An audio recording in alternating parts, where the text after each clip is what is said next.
오늘 또 그대의 최고의 날입니다. 임은미 선교사 묵상입니다. 2023년 12월 7일 목요일 최고의 날.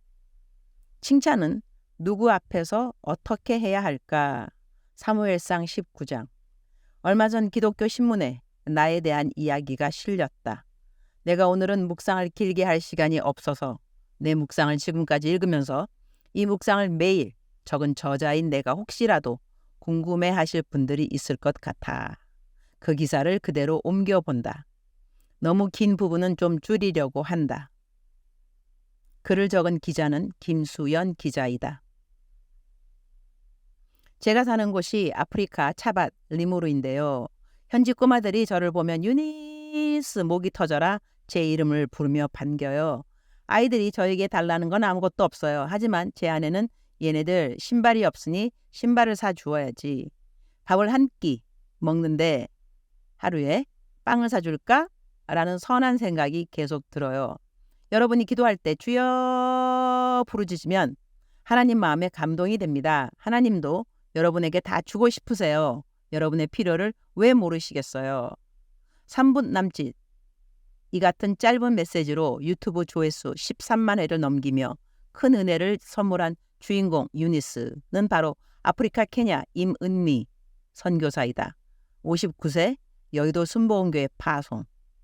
해외 유학생들 사이에서 국제 코스타 강사로도 친근한 그는 지난 29년간 아프리카 땅을 소망과 사랑으로 품어온 선교사이자 목사, 교수이자 다수의 저서를 집필한 작가다. 무엇보다 임 선교사는 29년 동안 매일 단 하루도 빠지지 않고 새벽 묵상을 전 세계에 약 10만 명의 크리스찬들과 나누며 신앙의 도전을 심어주고 있다. God is good all the time. 언제나 선하신 하나님을 찬양하며 매 순간 주님께 순종하고자 몸부림쳐 온 그를 직접 만나 믿음의 여정을 들어보았다. 순종 어렵지 않습니다. 순종이 익숙해지면 불순종이 힘들어집니다. 인생에서 처음 예수님을 만난 날부터 신학을 공부하고 아프리카에서 오랜 세월 사역을 감당하기까지 한평생 묵묵히 순종의 길을 걸어온 임 선교사의 진실한 간증이다. 그러나 지금의 고백 너머는 훈련의 연속이었다. 먼저 그의 인생이 180도 뒤바뀌기 시작한 건 고3 때 가족들과 미국으로 이민을 떠나면서다. 가난한 집안 형편에 밤낮으로 학업과 아르바이트를 병행한 임 선교사는 대학생 때 참석한 수양회에서 하나님을 인격적으로 만났다. 로마서 12장 2절 너희는 이 세대를 본받지 말고 오직 마음을 새롭게 함으로 변화를 받아 하나님의 선하시고 기뻐하시고 온전하신 뜻이 무엇인지 분별하도록 하라는 말씀을 읽는데 강력한 회개의 영이 임했습니다. 그동안 별 죄책감 없이 술 마시고 욕을 하던 제 모습이 죄임을 깨닫고 밤새 울며 기도했지요. 하나님의 말씀은 정말 사람을 변화시키는 능력이 있습니다. 이날의 회심을 계기로 임 선교사는 목적 없이 방황하던 삶을 접고 완전히 새 사람으로 거듭났다. 그리고 1986년 한국 CCC 총재이던 김준건 목사가 인도하는 부흥회에 참석해 이사야 41장 10절 말씀을 소명으로 확신하고 신학의 길을 결단했다. 물론 이 모든 과정은 신실하신 하나님의 계획이었다. 하나님이 인도하신 신학대에서 인생 최고의 선물이자 동역자인 남편 빌 누콤을 만난 것. 당시 복음 전파에 대한 열망이 대단했던 임 선교사는 남편과의 첫 데이트에 성경책을 들고 나갔다. 솔직히 그때는 결혼할 마음이 크지 않아서 내 꿈은 전 세계를 돌며 복음을 증거하는 여자 목사가 되는 것이라고 선포했어요. 한편으로는 이런 나를 당신이 감당할 수 있겠어? 라는 뜻이었죠. 그런데 여기에 남편이 예스라며 청혼하는 거예요. 저 역시 빌 누콤은 하나님 마음에 합한 흔하지 않은 남자라는 기도응답을 받아 교제 1년 만에 부부의 연을 맺었습니다. 그리스도 사랑 안에서 한 몸이 된 부부는 이제 함께 순종의 길에 들어섰다. 그 첫 발걸음이 바로 아프리카행 비행기에 몸을 싣는 것이었다. 미국 워싱턴 순복음 제2교회에서 교육 전도사로 있던 시절 수양회 강사로 오신 한 아프리카 선교사로부터 제안을 받은 게 발단이었다.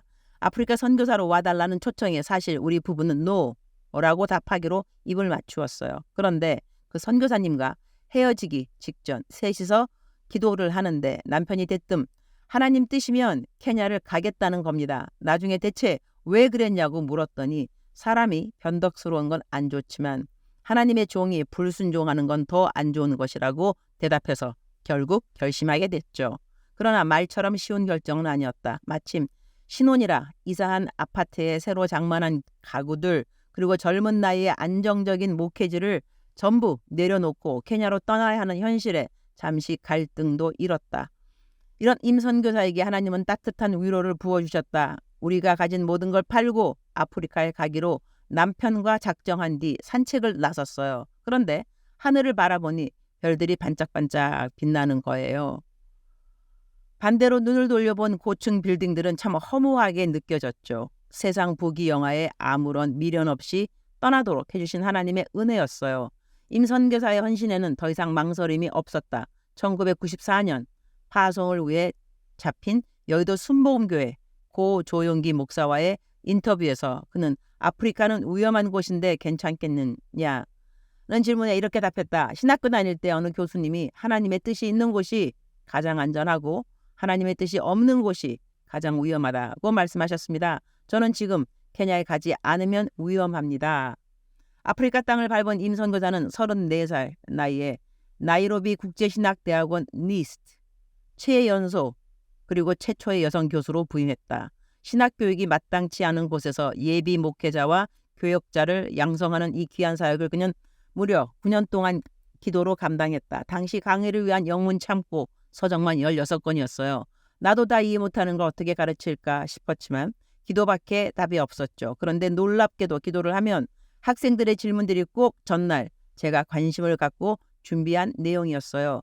미국에서 영어를 못해 고등학교 졸업에만 5년 5개월이 걸렸다는 임선교사에게는 기적 같은 역사다. 2006년부터 국제 코스타 강사로 전 세계 40여 개국 국가에서 활약해온 그는 이처럼 부족함에도 불구하고 하나님께 쓰임받은 이야기를 전하며 청년들에게 비전과 희망을 전하고 있다. 한편 임선교사는 1999년부터 현재까지 현지의 5개의 교회를 개척하고 정착시키며 어린이 사역에도 구슬땀을 흘렸다. 수십 년째 매주 토요일마다 아이들이 마음껏 뛰어놀고 먹고 성경 공부를 하는 슈퍼 사터데이, 한국말로는 토요 천국잔치, 역시 그 일환이다. 토요 천국잔치는 온종일 밥 한 끼도 제대로 챙겨 먹지 못해 굶주린 아이들에게 천국 같은 하루를 선사하고 싶어서 선교 초창기부터 열어온 어린이 전도 집회예요. 특히 성경 캠프와 새벽 기도회에 열심히 나오는 아이들에게는 학비와 급식비에 보탤 수 있도록 상금도 줍니다. 감사한 일은 자녀들의 손을 잡고 부모들도 자연스럽게 교회에 출석한다는 사실이에요. 이 밖에도 임선교사는 케냐 기독 청년 연합동맹 샘 디렉터로서 아프리카를 복음으로 더욱 굳건히 일으켜 세울 차세대 리더 양성에도 힘을 쏟는다. 2021년 한동대학교 국제개발협력대학원과 MOU를 맺기도 그는 우리나라에서 기독교 가치관을 토대로 교육받은 청년들이 아프리카에 돌아가 빈곤 퇴치 및 지역개발 분야의 지도자가 되길 기대한다고 말했다. 이렇듯 지난 수십 년간 오직 그의 나라와 그의 의를 위해 고군분투해온 임선교사.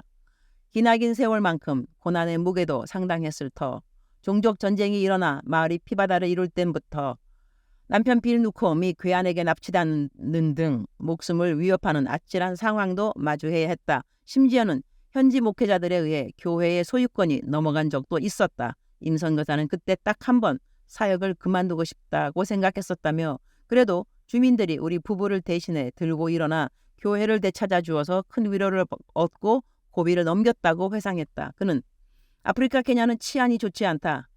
특히 외국인들이 쉬운 표적이 된다. 강도를 만나고 납치를 당하는 등 여러 생명의 위협 속에서 우리 부부보다 훨씬 더 열악하게 사역하는 선교사들도 참 많다면서 다행히 위기 때마다 하나님께서 수많은 중보 기도자를 붙여주셔서 우리를 지켜주심에 오히려 감사했다고 겸손히 말했다. 아프리카를 향한 임선교사의 열정과 사랑은 현지인들에게 고스란히 전달돼 값진 열매를 거두었다. 팬데믹 시기 사역이 더욱 빛을 발하면서 위기를 기회로 바꾼 것, 이를 통해 그는 선교는 하나님이 하시는 일임을 여실히 증명했다. 우선 임 선교사는 코로나19 이후 3년간 매달 약 2만 명의 현지인에게 옥수수 가루 2포대씩 나누어 주었다. 엄청난 후원자들이 이 도움의 손길을 보내온 덕이다. 아울러 밥을 굶고 등교하는 초등학생들 700명에게 날마다 간식을 주며 성경 테이프를 듣게 했다. 주식인 옥수수 가루를 받으려 줄이 끝없이 늘어서요. 한 번에 2시간이면 보급이 다 끝나버립니다. 이 옥수수 가루 2포를 구하고자 무려 3시간을 걸어오는 사람도 있을 정도로 그들에게는 갈급하고 고마운 일이죠. 이 과정에서 어마어마한 전도의 문이 열렸습니다. 이 가운데 아프리카 경찰국은 정부도 할 수 없는 일을 선교사가 담당했다며 임 선교사가 베푸는 호의에 화답해 2,400평에 달하는 공터를 마음껏 사용하도록 내어주었다. 2021년 기술학교는 이렇게 탄생했다.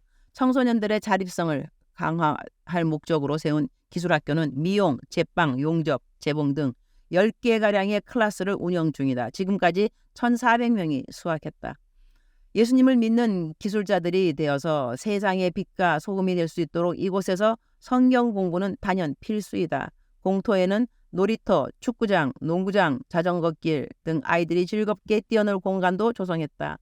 아프리카의 디즈니랜드인 셈인데 실제로 청소년 범죄율이 줄어드는 탈선 방지 효과를 거두면서 아프리카 리무르 경찰로부터 표창도 받았다. 어느 날 한 어머니가 제 남편에게 와서 울면서 얘기하길 내가 이 공터에서 아들을 마약으로 잃었다. 그런데 아이들이 더 이상 여기서 범죄를 저지르지 않고 건강하게 뛰어노는 모습을 보니 감사하다는 겁니다. 이제는 아프리카 정부의 허락으로 예배와 설교도 열리고 있거든요. 음지였던 이곳 공터를 양지로 탈바꿈시켜주신 하나님께 영광을 올려드립니다. 할렐루야. 한편 임 선교사는 지난 29년간 동행한 하나님의 발자취를 날마다 기록한다. 새벽 4시면 기상해 6시까지 큐티를 하고 묵상을 글로 옮기는 것이다. 선교사가 된 이래 수십 년째 단 하루도 거르지 않고 지켜온 영적 습관 덕분에 그는 지금껏 영적 탈진을 경험하지 않았다고 한다. 선교사로서 영성이 퇴보할 것 같아 큐티를 시작했습니다. 그도 그럴 게 선교지에서는 저를 지켜주는 사람이 없어요. 아무도 선교사에게 와서 오늘 기도했어요? 말씀 읽었어요? 묻지 않거든요.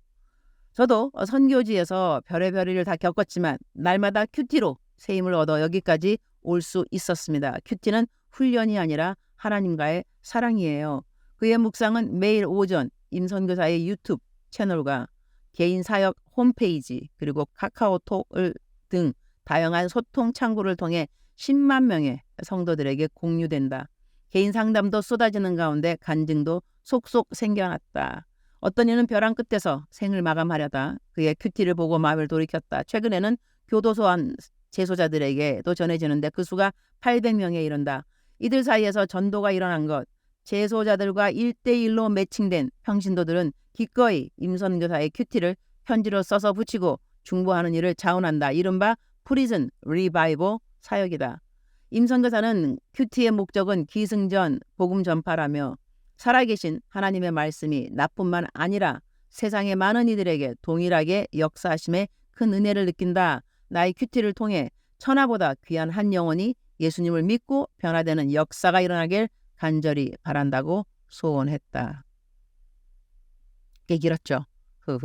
아래는 오늘 사무엘상 19장 묵상 말씀입니다. 4절 요나단이 그의 아버지 사울에게 다윗을 칭찬하여 이르되 원하건대 왕은 시나 다윗에게 범죄하지 마옵소서. 그는 왕께 득죄하지 아니하였고 그가 왕께 행한 일은 심히 선함이니이다.